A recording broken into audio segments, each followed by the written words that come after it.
morning, everyone. First of all, of course, I would like to thank the organizers for having me the opportunity to show you some of our most recent results that we are obtaining at the DIPC. The DIPC is a small town in San Sebastian, located in Spain. We have an experimental group there, mostly an STM, or our main experimental technique is the STM at low temperatures. So today, you can see from the title, I would like to tell you a little bit about the properties of superconductivity in octahedrally combinated, also known as the 1T phase of laser dichalcogenides, in particular transition metal dichalcogenides. So why we care about this particular polymorph of TMD material? Well, the reason why this particular polymorph phase is so important is because, in general, 1T phases of these TMD materials host many interesting collective electronic states, such as, for example, challenged wave, magnetism, heavy fermion physics has been also observed in these 1T phases, and superconductivity most likely, or it's predicted to be also unconventional. So superconductivity is by far the least of these collective states, the least studied of among these collective states. However, it's surprising because this superconductivity most likely will interact with the other phases. But it's a fact that has been detected, but nobody knows exactly what type of superconductivity we have here. So here I show you a unit cell of this 1T phase, where you can see that the yellow atom here is on the center, and it's coordinated to the two planes of chalcogen atoms, which are rotated 180 degrees between this upper plane and this lower plane, and that's a characteristic of the 1T phase. Otherwise, it could be, if they were pointing in the same direction, it would be the 1H phase. Okay, so let me go back. I would like to tell you about the origin of this rich phenomenology in these 1T phases. So the origin is the emergence of a challenged wave at relatively low temperatures, in particular, for example, for the case of tantalum disulfide, below 200 Kelvin or so, not such a low temperatures. These materials undergo a challenged wave that implies an elastic distortion that involves 13 atoms. So this is called the Star of David challenged wave, and it involves 13 atoms, where the 12 of these atoms tend to get a bit closer to the central atom that I draw in green here in this way, the way that you see here. This is something that can be easily detected with STM images. So here I show you one atomically resolved image where you can see easily the atomic pattern, but also this superlattice, which is the Star of David challenge. In terms of the band structure, there is a strong consequence about this because, so as I said, there are 13 atoms involved in this challenged wave. Each of these tantalum atoms contributes with one electron to the supercell. 12 of these electrons are filling these bands that I'm indicated here, and they are spatially located at the surroundings of the Star of David. However, there is one lone electron strongly located here at the center of the Star of David, and it's half filling this band that obviously is located at the Fermi level because it's half filled. So, but this is the single particle picture. If we now crank up the Coulomb repulsion, of course, the picture changes a little bit because this band has to split into two. When we fill this subband, spin polarized band, and this other band remains empty, there is a separation that, as a product consequence of the Coulomb repulsion, and the system becomes amon insulated. So this is how you can see this chance to wave, where at the center of each Star of David, you have a magnetic moment, a lone pair electron here. So the interactions between these electrons has been the subject of a lot of studies for many generations of physicists. So in the last 10 years, this has become very, very trendy, I would say, in the two-dimensional limit. So apart from the mod insulator regime that has been proposed for this type of T phases, single layers of tantalum diselenide, for example, has been claimed to be a quantum spin liquid or host quantum spin liquid physics. But now, of course, if you place these 1T layers on top of a metal, then you can access the Doniak phase diagram and actually realize phases such as, for example, condo insulator phases, or this is for tantalum disulfide, or in the case that we studied some years ago, a magnetic condo lattice that just playing with the density of states and the coupling between electrons. So this is something that we did a few years ago, and the material was tantalum.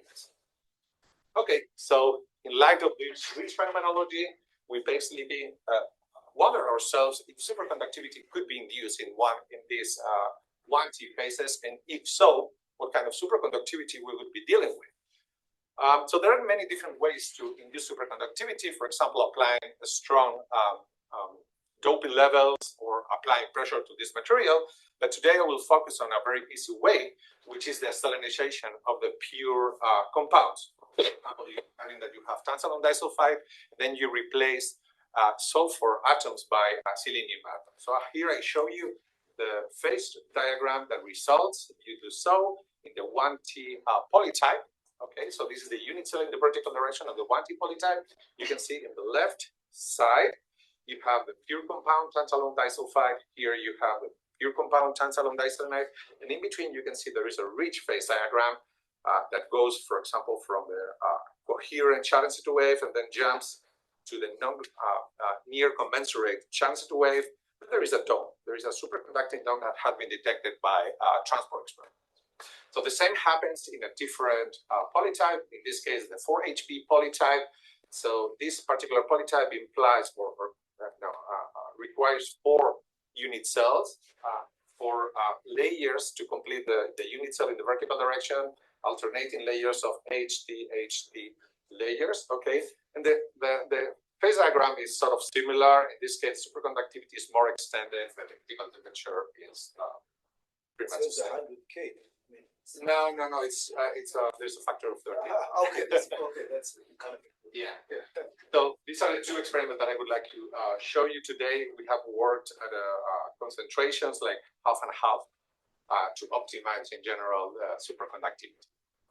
Okay, so this is the outline of the talk. I will briefly mention this experiment, the 1T phase of this alloy, which is, I will show you a conventional superconductor, but it shows some beautiful properties, in particular to this workshop that deals with disorder.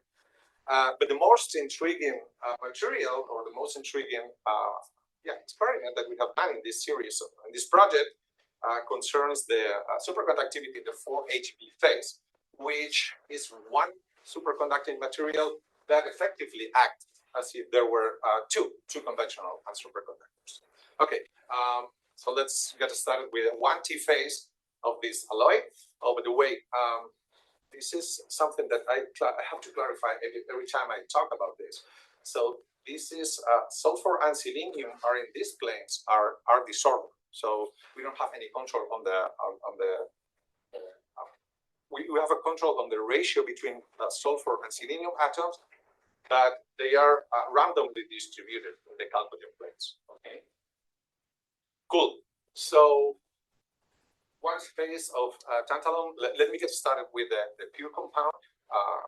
And this is a reminder of the phase diagram. So we are right now here in the pure compound 1T tantalum disulfide, and you can see that basically this material shows a long-range CDW coherence. So each bump that you see here is not an atom; is this one of these star of David? So you can see that the star of David or the chance wave has a long-range coherence. This is measured at 300 Kelvin, and on top of that, the system shows an insulating behavior.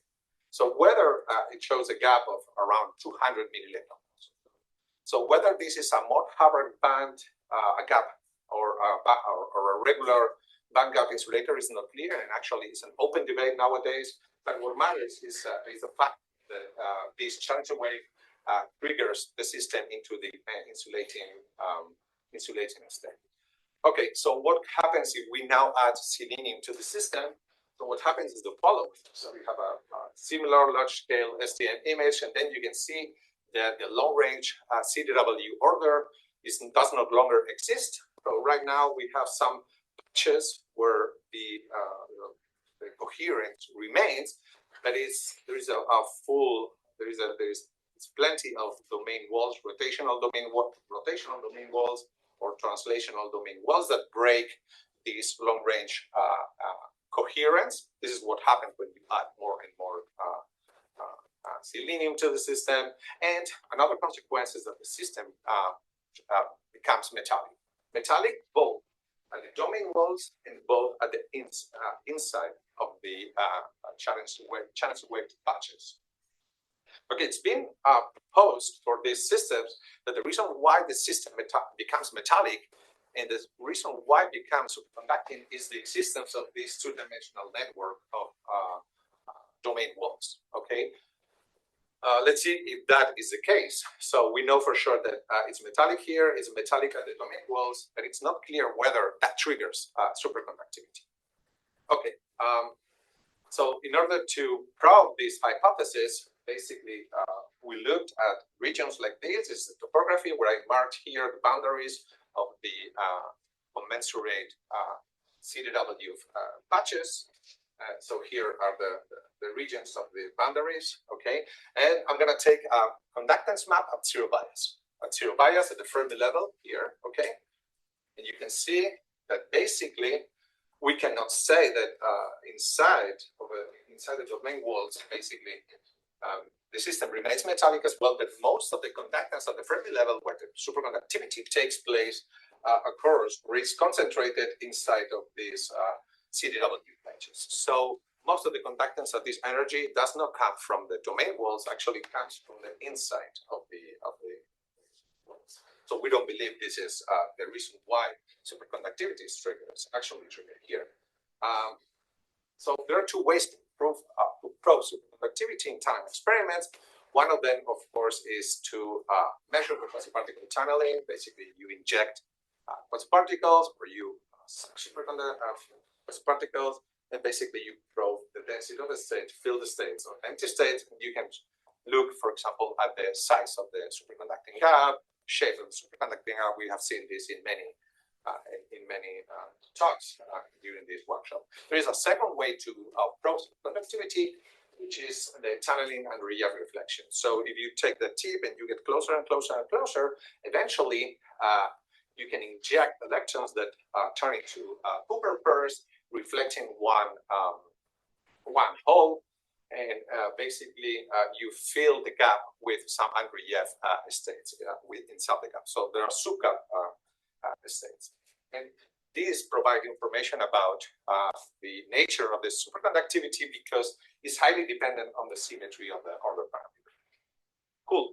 Okay, so this is the quasi-particle tunneling gap that we measure. Basically, has a gap of a width of 0.2 millielectron volts. No surprises. We try to fit it with a VCS feed, and it sort of works. So there is nothing much to say about the superconductivity in the material. And this is the set of unrelief spectroscopy. So this is the resistance of the tunneling junction. We get closer and closer and closer, and you can see that the gap gets gradually filled until it reaches mostly a flat surfaces. And basically, this is compatible with the big BTK model of S-wave superconductivity. But however, we have compared this situation because there are not many models, and this model has a lot of restrictions. So we have compared this experimentally with the case of aluminum. Aluminum is a well-known VCS superconductor, and basically we reproduce more or less the same results. So we conclude that this material shows just VCS superconductivity. And the last thing that we did on this system was to double check that the presence of the domain walls have no effect on the superconductivity, right? So this is a map of the superconducting gap that you see here.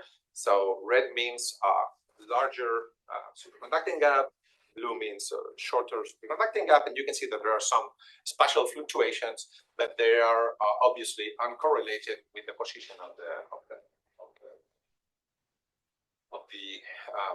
domain walls. And the same applies for the intensity of the coherence peak. So this is the map that corresponds to the coherence peak for empty states, and the intensity of the coherence peak here for occupied states. So you can see that these superconducting fluctuations are unrelated to the domain walls. Okay, that's all with respect to the 1T phase, and let's go now to the 4HB phase of this alloy, which is a bit more intriguing.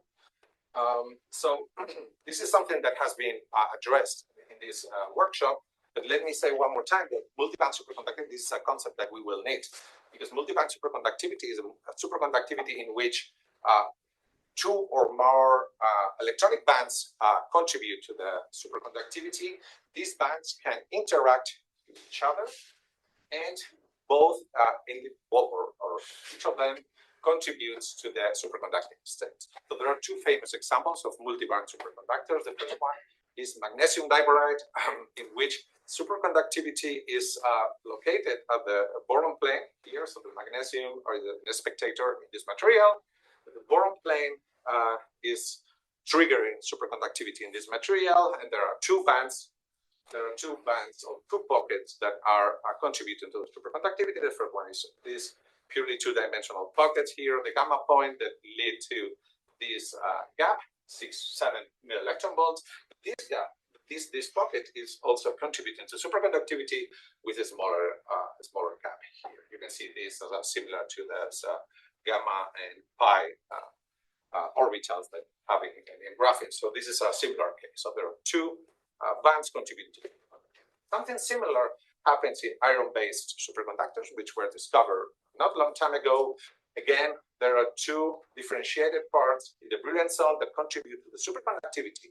But in any case, in both cases, in the real space, the superconductivity is located in the same position, even when in the K space, this is separated, it collapses into the same positions in the real space. In the case of iron-based, it's basically located here at the iron sites, and in the case of magnesium diboride, superconductivity is located at the plane of boron atom. So I will show you that the 4HB compound behaves different with respect to these conventional multiband superconductors. So okay, so here I show you the surface of one of these samples of the 4HB type. So all we did was to exfoliate this sample, this exfoliable material. We did that in ultra-high vacuum conditions, and basically we just stick it into the STM at 300 millikelvin, and this is what we get. So obviously, since the unit cell goes like this, HT, HT, HT, if we see a T phase here on top, the terrace underneath should be a H phase. This is what happens. T, H, and you continue here, you will see another T phase, etc. So here I show you two STM images with atomic resolution of the H phase and the T phase. So first thing is H phase has lost the chance wave, and all you see here is the atomic registry with some electronic disorder that probably comes from the fact that we are imaging two chemical species that are different. In the case of the T phase, basically what you see are mostly the Chansley wave bands here. So these are the start of David. So the system retains the Chansley wave, even if, despite the presence of this disorder in the chalcogen plate, but it's still visible. Okay, so this is the electronic structure. This is the DIGB curves taken on the H phase and the T phase that represent the electronic structure. So I'm not going to get into details about what are we looking at here exactly. The only thing I want you to look at is that in both cases, for both layers, we do have a finite conductivity at the Fermi level. So both layers are metallic and therefore are subject to host superconductivity. Okay. So I'm going to skip interesting details such as, for example, this resonance, sharp resonance that we sometimes see at the Fermi level in the T phase. So if we can discuss it later. Okay, so what about superconductivity? So we have done the quasi-particle tunneling and the Andreev reflections experiments on both layers, on the H layer and the T layer. Okay, so we have these local probes, and we can go selectively to the H phase and the T phase. So this is how the superconducting gap looks like in the H layer. Okay, so here you have the linear visualization display, and here you have a logarithmic display, so that you can see that there are some inner features here in the gap. So yeah, so the gap that we see here has a width of 0.4 millielectron volts, okay, with very sharp, relatively sharp coherence peaks. But obviously, you can see that there are some shoulder features inside the gap at plus minus 0.2 millivolts. So I will show you in a second the origin of these inner features. At the beginning, we thought it was because we were tunneling both at the H phase and the T phase, but our calculations on this system seem to indicate that we are just basically tunneling to the H phase. And the reason why we see this is due to the hybridization with the gap in the T phase that I will show you in a second. Anyway, so these are the Andreev spectroscopy. So remind you that what we do is we start from tunneling, we see this gap, we get closer and closer and closer to the point that we reach contact, atomic point. We do point contact spectroscopy. So this is 1 kilo ohm. So 1 kilo ohm is literally in contact with the material. Okay, so this is how it looks. Again, we start filling the gap with Andreev reflections, etc. But as we get closer and closer, we do see the emergence of a zero bias peak here, which is not what we saw, for example, in the 1T phase. Let me remind you what we saw here before in the parent compound. In the 1T phase, we did not see any central peak at the Fermi level, which is different. Okay, so what about the T phase? The T phase basically, as I said before, in some locations we do see a sharp resonance at the Fermi level. In other locations we see nothing.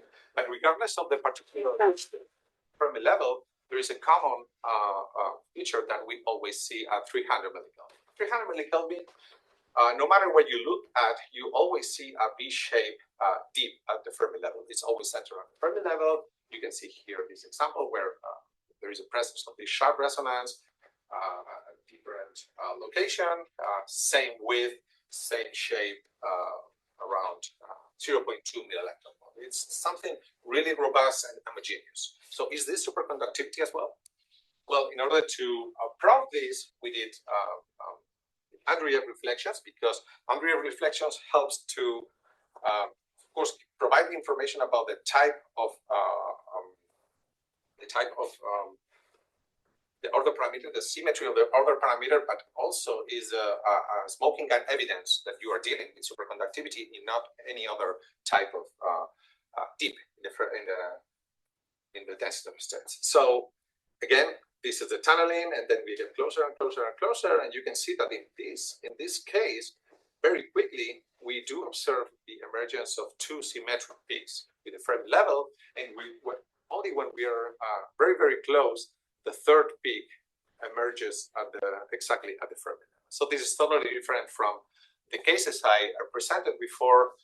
In particular, it's different from the layer underneath, the H layer underneath, and of course different from the 1T VCS case that I presented in the first part of the talk. So we don't know exactly what these peaks mean or where they are coming from, and actually we are collaborating with Matthias Schroeder group in order to fully understand this. But what is very valid is that they behave different. Probably the symmetry of the order parameters probably is different. So one more thing about the gap and the 1T layer. So I told you before that we always see a V-shaped dip at the Fermi level, which is the superconducting gap, and that never reaches zero bias. So we did fit these gaps using different other parameters. Of course, we try to fit it using S-wave superconductivity, just a homogeneous gap. And it does fit, but we never were too happy about the result. So you can see that in general, we always had this problem at the zero bias, which in the case of S-wave superconductivity the fit should go deeper. We had also problems to fit the coherence peaks, etc., etc. So at some point, we decided to try another order parameter. Doesn't really matter exactly if you take here 3, 6, whatever, F, or what matters is that it should have a node. And then if you use this type of nodal fittings, then all the problems here and here got solved. And actually, at this point, we took a large pool of curves taken with different teams, different regions, etc., and decided to fit them all. And basically, in most of the cases, I think, 38 curves out of 40 show that the fitting with the nodal density, the nodal order parameter fits better. 3 minutes, perfect. Then we decided to counter test this method to fit our curves in aluminum again, right? So aluminum has a VCS gap. You should here measure at millikelvin temperatures, and we repeated the same procedure. We took a large pool of DIDV curves taken in aluminum with different tips, different regions, and we did the same. So in this case, only the S-wave superconducting fitting provides the right conducting gap for aluminum. In this case, if you use a nodal gap, you get fit, but it's not as good. And actually, the value that you take is larger than the real value. And so this provides some confidence to us. Okay, but the most interesting thing about these 2 layers is not the shape of the gap or the under-EF reflections, is the temperature and the magnetic field dependencies. So here I show you a couple of sets measured. We increase the temperature in H phase and then in the T phase, and you can see the evolution of the gap as a function of temperature. And these blue and orange bars that I show you here is the result of different experiments. Of course, here I show you just a single experiment, but we have done this in different locations, and this is the error bar that we, the error bar that we have found. So basically, this makes sense, right? So you increase the temperature, the larger the gap, the larger the critical temperature in general. So this makes sense. Okay, what happened with the magnetic field? With the magnetic field, surprisingly, is the opposite. So this is the magnetic field dependence of the superconducting gap in the H phase and in the T phase. You can see that in this case, basically the opposite. So the larger the superconducting gap in the H phase decays more rapidly than the smaller gap in the T phase. So it's more the T phase, the superconductivity in the T phase is more resilient with respect to that in the H phase. And this is again the error. So basically, I show you here a summary. The H phase, the superconductivity in the H phase is more robust against the temperature, but not if we apply an out-of-plane magnetic field. So 1 Tesla is enough to kill superconductivity in the H phase, and you have to apply more than 2 Tesla to kill superconductivity in the T phase. Okay. So we have repeated this experiment. Now we have these 4 points in this sort of phase diagram. We have repeated this experiment for other magnetic fields to complete sort of the phase diagram. And you can see that there is a region of coexistence that we do observe fingerprints of superconductivity in both layers. However, there are regions in which only superconductivity seems to survive in the H layer, especially at low fields and larger temperatures, and the opposite, larger fields and lower temperatures, only superconductivity survives in the T layer.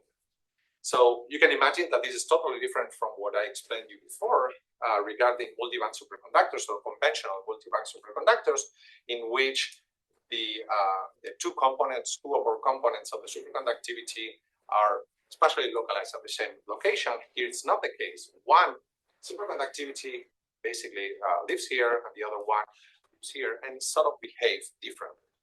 So are they the same superconductivity? Are they different superconductivities? In order to, just one more minute, in order to get some insights about these fundamental questions, obviously, we took out a very large DFT calculations, including the low temperature unit cell, which involves the start of the event. So it's a very heavy DFT calculation. So what I'm showing you here is a full unfold band structure. Otherwise, you see nothing. It's spaghetti. But if I show you the unfold, you can understand that there are two bands crossing the Fermi level and therefore involved in superconductivity. So this is the band that becomes, this is the band that we all know and come from the H phase. But there is a second band crossing the Fermi level here. I show you the Dunking, and this comes from the T phase. So I'm showing you the Fermi surface here for a particular value of Kc. And you can see that obviously we cannot talk about independent, totally separated Fermi surfaces, because there are regions that look like sort of have the H and the T character. But in general, basically, you can identify large regions in which there is a strong H character and regions where there is obviously a T character. So there's an electronic mixing. There's an electronic mixing. So we cannot talk about independent superconductivities. However, from this calculation, we just took a minimal model to understand this superconductivity. And basically, this is the result of the minimal model.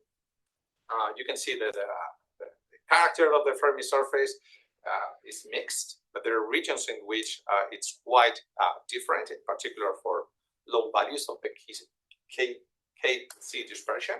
The superconducting gap module can be very different as well in the brilliant zone. And actually, we're able to reproduce the density of states of the H phase in which these peaks appear. And the reason is because there is a finite mixing between the H and T layers, and therefore we do see the echo of the superconducting gap in the T phase. We are able to reproduce a shorter, a smaller gap in the T phase, and actually even for the 1 AG channel, so S-wave superconductivity, we can make it nodal. And very interesting observation of this minimal model as well is that the in-plane Fermi velocity that we get is very different at H, our regions of the H phase and at the T phase. That means that probably that's the reason why the dependence with the magnetic field is so different in the H and the T layers, right? Because the in-plane Fermi velocity in the H phase is much larger, so probably the orbital effects are totally different in both layers, and that's why we observe such a different behavior. Okay, so this is an ongoing project. We don't fully understand everything in this system, of course, but I think this minimal model helped to capture the main findings.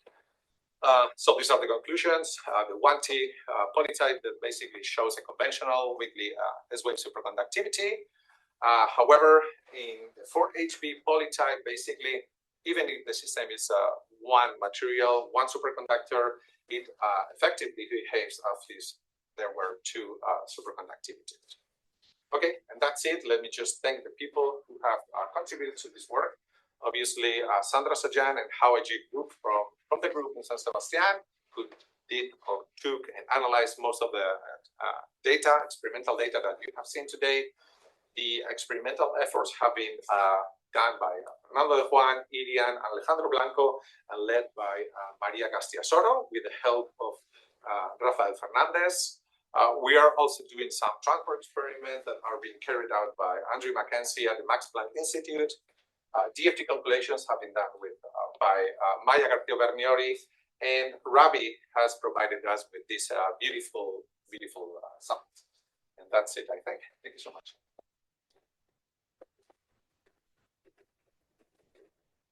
Not a bit, but because it's a break, we have plenty of time for questions. So, Fata?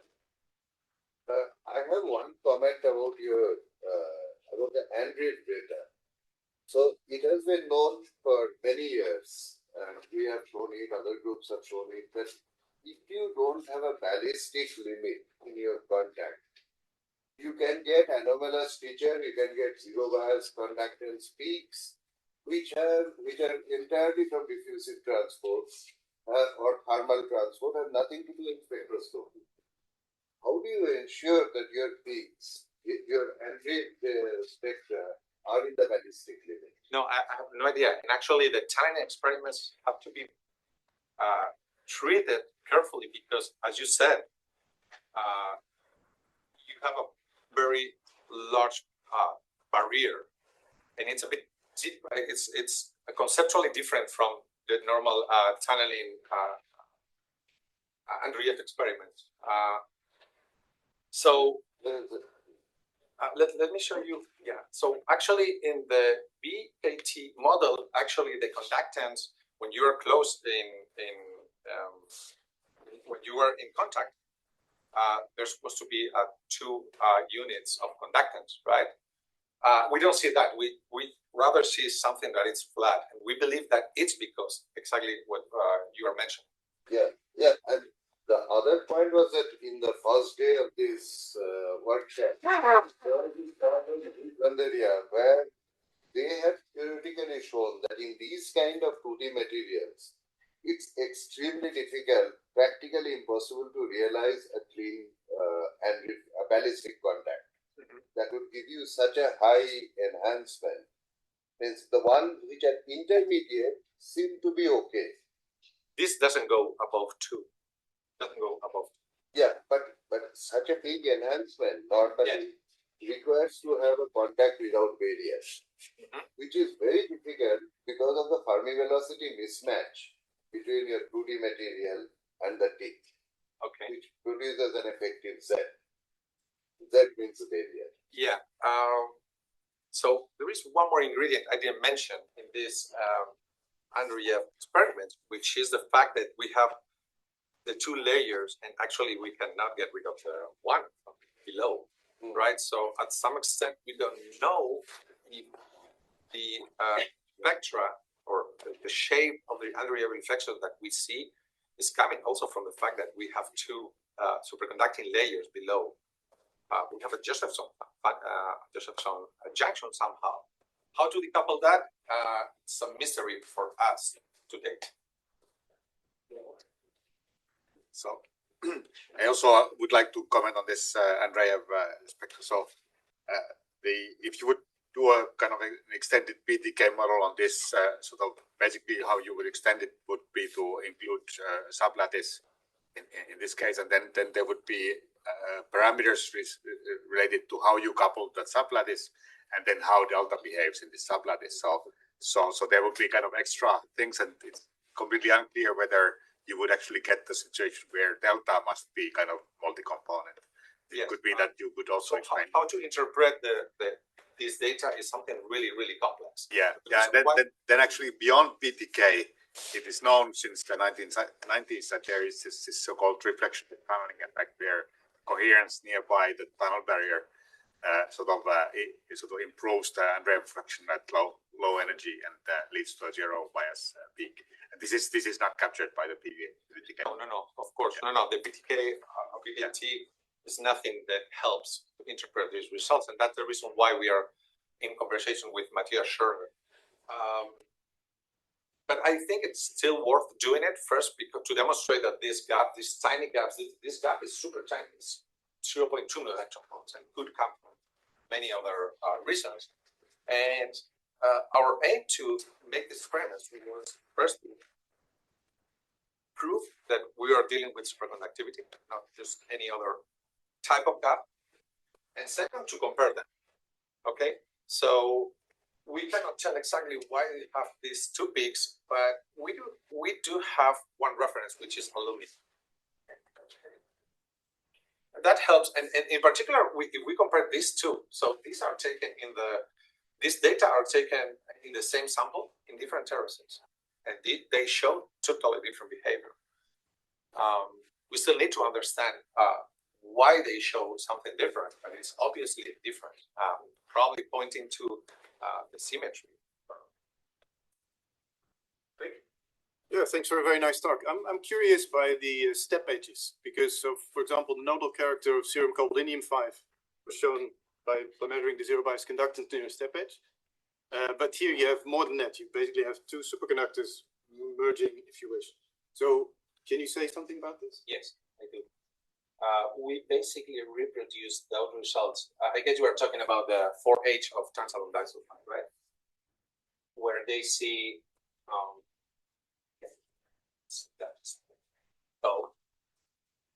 yes, I guess you are talking about these H modes that they observe in tantalum disulfide in the 4HB type. They do see some reduction or some increase in the density of the states at the Fermi level, and when they get farther and farther away from the edge, they recover the full superconducting gap.